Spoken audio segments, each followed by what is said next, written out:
మిత్రులారా నమస్కారం. ఒక గ్రామంలో ఒక పెద్ద గుడి ఉంది. ఆ గుడిలో ఒక ప్రఖ్యాత ఆధ్యాత్మికవేత్త ప్రసంగం జరుగుతున్నది. ఆ ప్రసంగిస్తున్న వ్యక్తి దేవుని గురించి, స్వర్గం గురించి, మనిషి గురించి వివరిస్తూ మాట్లాడుతున్నాడు. చాలామంది భక్తులు కూర్చుని వింటున్నారు. ఆ గుంపులో ఒక తత్వవేత్త కూడా కూర్చుని ఉన్నాడు. ఇక్కడ మీరు గమనించవలసిన అంశం ఆధ్యాత్మికవేత్త మరియు తత్వవేత్త మధ్య వ్యత్యాసం. ఆధ్యాత్మికవేత్త తన అనుభవం, విశ్వాసం, మత గ్రంథాలు, దర్శనం వంటి వాటిని ఆధారంగా తన అభిప్రాయాన్ని వెల్లడిస్తాడు. తత్వవేత్త వాదన, పరిశోధన, ఆలోచనాత్మక విచారణల మీద ఆధారపడి వివేకంతో కూడిన బోధనలను బోధిస్తాడు. సరే, విషయానికి వద్దాం. ఆ ఆధ్యాత్మికవేత్త తన ప్రసంగం ముగించి వేదిక దిగి నేరుగా ఆ తత్వవేత్త దగ్గరికి వచ్చి, నా ప్రసంగం ఎలా ఉంది అని అడిగారు. మీరు మాట్లాడింది ఒకదానికొకటి విరుద్ధంగా ఉంది అని తత్వవేత్త అన్నారు. నేను అంత తప్పుగా ఏం మాట్లాడాను అని ఆ పెద్దాయన అడిగారు. దేవుడిని నమ్మేవారు స్వర్గానికి వెళ్తారు అని మీరు చెప్పారు అని తత్వవేత్త అన్నాడు. ఇందులో ఏం విరుద్ధం ఉంది అని ఆధ్యాత్మికవేత్త అడిగారు. ఒక మంచివాడు ఎలాంటి తప్పులు చేయకుండా బతుకుతున్నప్పటికీ దేవుడిని నమ్మకపోతే అతడు నరకానికి పోతాడా? అదేవిధంగా దేవుడిపై నమ్మకం ఉన్న ఒక దొంగ ఏమవుతాడు? స్వర్గానికి వెళతాడా? దేవుడిపై నమ్మకం లేని ఒక మంచివాడు ఏమవుతాడు? ఎక్కడికి పోతాడు? నరకానికి లేదా స్వర్గానికి అని తత్వవేత్త తన సందేహాన్ని అడిగారు. ఒక వ్యక్తి దేవుడిపై నమ్మకంతో జీవించడం ముఖ్యమా, లేక మంచివాడిగా జీవించడం ముఖ్యమా? ఇదే ఆ తత్వవేత్త అడిగిన ప్రశ్న. ఈ ప్రశ్న విని ఆ ఆధ్యాత్మికవేత్త అయోమయంలో పడిపోయాడు. తత్వవేత్త చెప్పింది న్యాయమే కదా. దేవుడిని నమ్మినవాడే స్వర్గానికి పోతాడంటే దేవుడిని నమ్మి ఈ లోకంలో అన్ని తప్పులు చేస్తూ హాయిగా ఉండవచ్చా కదా అని ఆలోచిస్తూ ఆ ప్రసంగికుడు గందరగోళంతో ఇంటికి వెళ్లాడు. ఆయన పడుకుని నిద్రపోయాడు. ఆయనకు ఒక కల వచ్చింది. కలలో ఆయన ఒక విమానంలో వేగంగా ప్రయాణిస్తున్నాడు. ఎదురుగా కూర్చున్నవారిని చూసి, మనం ఇప్పుడు ఎక్కడికి వెళ్తున్నాం అని అడిగాడు. మనం స్వర్గానికి వెళ్తున్నాం అని వాళ్ళు అన్నారు. విమానం వెళ్లి ఒక చోట ఆగింది. ఆయన అక్కడ దిగాడు.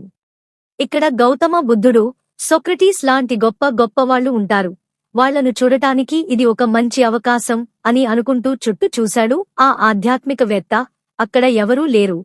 అంతా ఒక ఎడారిలా ఉంది. పచ్చదనం లేదు, పచ్చిక బయళ్లు లేదు, పుష్పాలు లేవు. చెట్లన్నీ మొండిగా నిలబడి ఉన్నాయి. ఎముకలు, చర్మం మాత్రమే ఉన్న మునులు అక్కడక్కడా కూర్చుని ఉన్నారు. ఆయన వారి దగ్గరికి వెళ్లి, బుద్ధుడు, సోక్రటీస్ లాంటి వాళ్లంతా ఎక్కడ ఉన్నారు అని అడిగారు. అలాంటి వాళ్లు ఎవరూ ఇక్కడ లేరు. అసలు వాళ్లు ఎవరు అని వాళ్లు తిరిగి అడిగారు. ఆయనకు ఆశ్చర్యంగా అనిపించింది. అయితే వాళ్లు ఎక్కడికి వెళ్లి ఉంటారు అని అనుకుని వేగంగా నడుచుకుంటూ వెళుతున్నాడు. అప్పుడే అక్కడ నరకానికి ఒక విమానం బయలుదేరుతోంది అని ఆయన గ్రహిస్తాడు.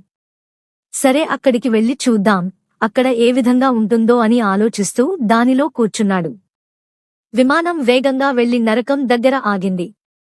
ఆశ్చర్యం, అక్కడ చల్లని గాలి వీచడం మొదలైంది. అంతా పచ్చగా, అందమైన పుష్పాలు, అందమైన నీటి వనరులు, నందనవనాలు చాలా అద్భుతంగా ఉన్నాయి. అక్కడ ఉన్నవారందరూ చాలా సంతోషంగా, ఉల్లాసంగా ఉన్నారు. ఎక్కడ చూసినా ఆటపాటలు, ఉత్సాహం. ఇదేనా నరకం అని ఆయనకు అనుమానం వచ్చింది. అక్కడ ఉన్నవారితో విచారణ చేశాడు. అవును, ఇదే నరకం అని అన్నారు. నాకొక సందేహం ఉంది అని ఆయన అడిగాడు వారితో. ఏమిటి అని వాళ్ళు అడిగారు.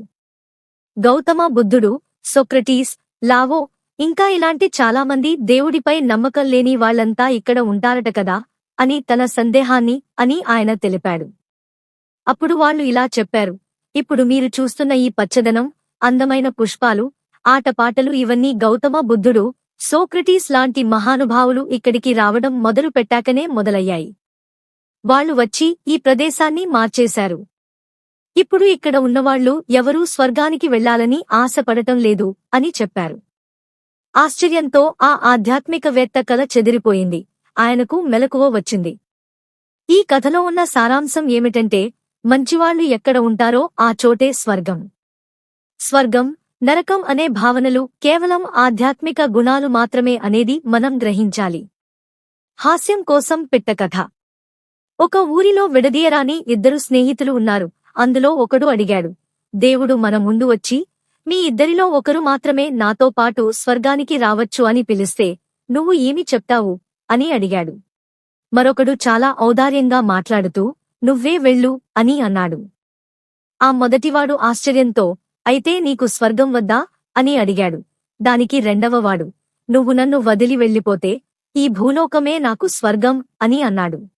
ఈ కథ నచ్చి ఉంటే దయచేసి మై టీవీ తెలుగు ఛానల్ని సబ్స్క్రైబ్, లైక్ మరియు షేర్ చేయండి.